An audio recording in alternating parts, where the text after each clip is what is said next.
No, I don't. I think it's correct that the prosecuting should be done by the prosecuting authority. And in most of our countries, as you've said, it's the DPP.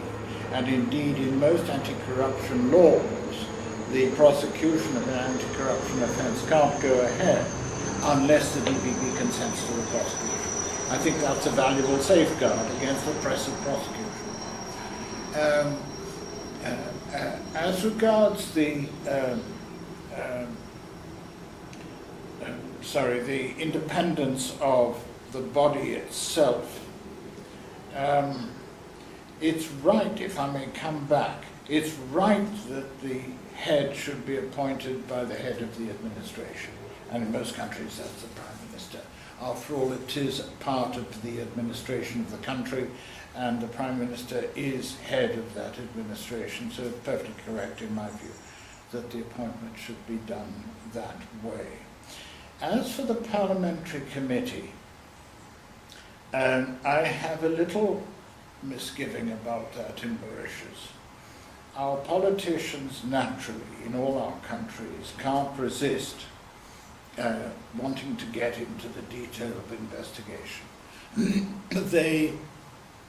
There is then the real risk that they try to second guess the Commissioner's decision or the Director General's decision on a particular prosecution, even though that decision has been taken in the light of the Director of Public Prosecution's decision. There is a real danger there, but you've touched on an important point. It's this: how do we satisfy the community that investigations that we've done that will not see the light of day, that will not end up in court, have nevertheless been properly investigated and it's now proper to close them? How do we convince the community about that? Now, the system, the mechanism that we evolved in Hong Kong, and it's been in operation for more than 30 years, is to have what we call an Operations Review Committee. And it works like this. When the investigating officer makes a recommendation that there should be no further action here because we're not going anywhere, and it's endorsed up the line, before it reaches the Commissioner or the Director General for his final decision, it goes through this Operations Review Committee that sees the investigator's officer's report, has the investigating officer there at their meetings so that they can question him, and their job is to either recommend that the recommendation from the officer should be supported, and that recommendation goes to the Commissioner, who then says, fine, chop. Or they say, well, we wonder if this aspect of the investigation has been looked at sufficiently. Perhaps that might be done. And the head would say, yes, let's take another look at that aspect of it. Come back and report next month or 2 months' time, whatever, to see what the outcome of that further investigation has been. The norm would be for the recommendation to stand. And the committee then says, fine, we've looked at this again, thank you for doing that, we're content, let the recommendation go forward to the DG.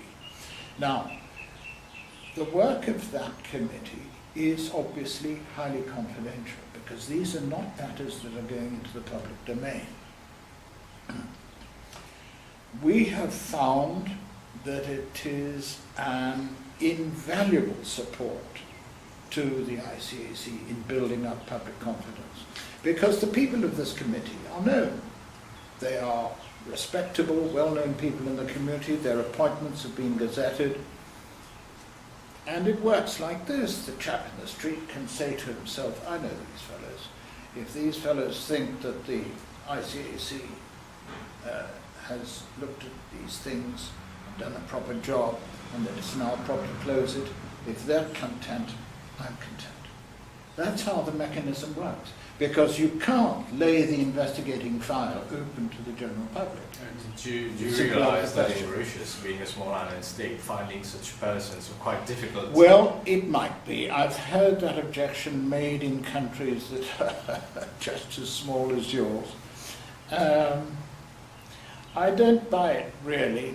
I think that there are plenty of sensible citizens who would willingly give a couple of hours of their time every month or every 2 months to sit on such a committee, and when it's explained to them what their role is, our experience in Hong Kong, as I say, our committee in Hong Kong has been in existence for well over 30 years now, is that we have not been let down, so far as we know. Of course, we can't be certain. But so far as we know, we have not, and we believe that it's a very effective mechanism for building up that degree of public trust that you need in order to get the public support to win this fight.